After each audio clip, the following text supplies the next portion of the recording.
ये महाभारत काल की बात है, जब भारत के एक जंगल में एकलव्य नाम का एक बालक अपने माता पिता के साथ रहता था।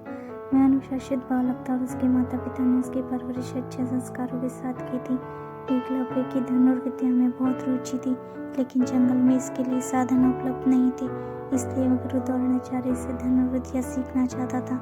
गुरु द्रोणाचार्य उन दिनों राजकुमार अर्थात पांडव और कौरवों को धनुर्विद्या सिखा रहे थे और उन्होंने भीष्म पितामह को वचन दिया कि वे राजकुमारों के अलावा किसी और को धनुर्विद्या का ज्ञान नहीं देंगे।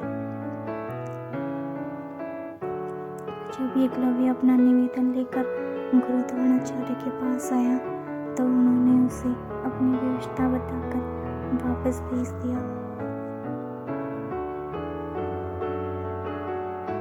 इस पर एकलव्य बहुत दुखी हुआ, लेकिन उसने ये प्रण लिया कि वह द्रोणाचार्य को ही अपना गुरु बनाएगा।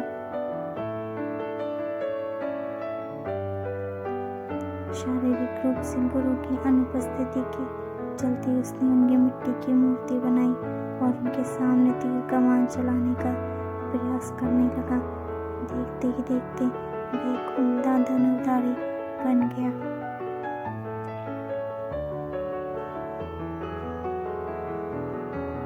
एक दिन की बात है, जब गुरु द्रोणाचार्य अपने शिष्यों के साथ धनुर्विद्या का अभ्यास करने जंगल की ओर आए। उनके साथ एक कुत्ता भी था।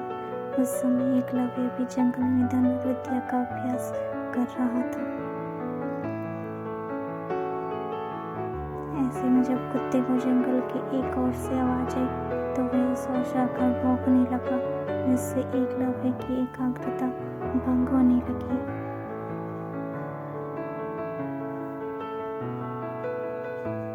इस वजह से कुत्ते को चुप करवाने के लिए एकलव्य ने उसके मुंह में कुछ इस प्रकार बाण चलाए कि उसका भौंकना भी बंद हो गया और उसे कोई चोट भी नहीं आई। कुत्ता वापस द्रोणाचार्य के पास भाग गया। जब उन्होंने कुत्ते को देखा तो उन्हें अपनी आंखों पर विश्वास नहीं हुआ और उन्होंने सोचा कि इतना अच्छा धनुर्धारी कौन है जिसे धनुष बाण की ऐसी विद्या आती है। जब उन्होंने जाकर देखा तो उनके सामने हाथ में धनुष लिए एकलव्य खड़ा था। अपने गुरु को ये देखकर एकलव्य ने उन्हें प्रणाम किया।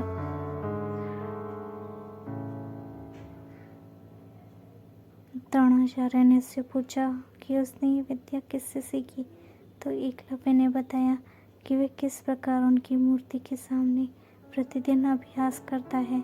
यह सुनकर द्रोणाचार्य आश्चर्यचकित हुए।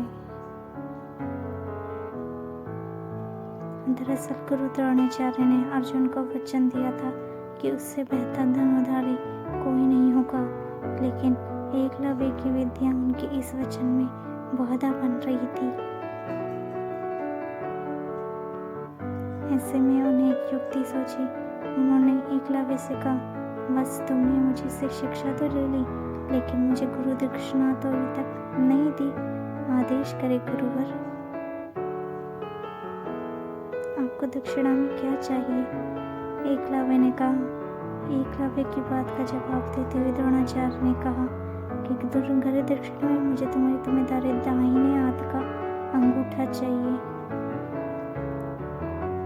यह सुनकर एकलव्य ने तुरंत अपनी कृपाण निकाली और अपना अंगूठा काटकर गुरु द्रोणाचार्य के चरणों में रख दिया। इस घटना की वजह से एकलव्य का नाम एक आदर्श शिष्य के रूप में आज भी याद किया जाता है।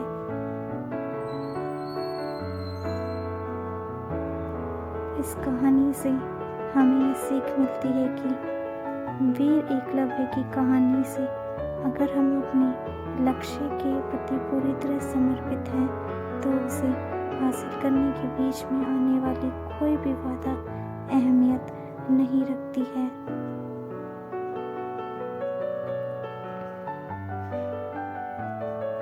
दोस्तों, कहानी अच्छी लगी हो तो चैनल को लाइक कीजिएगा, सब्सक्राइब कीजिएगा। And thank you so much for watching. Thank you मैं सभी keep watching, keep subscribe, keep follow.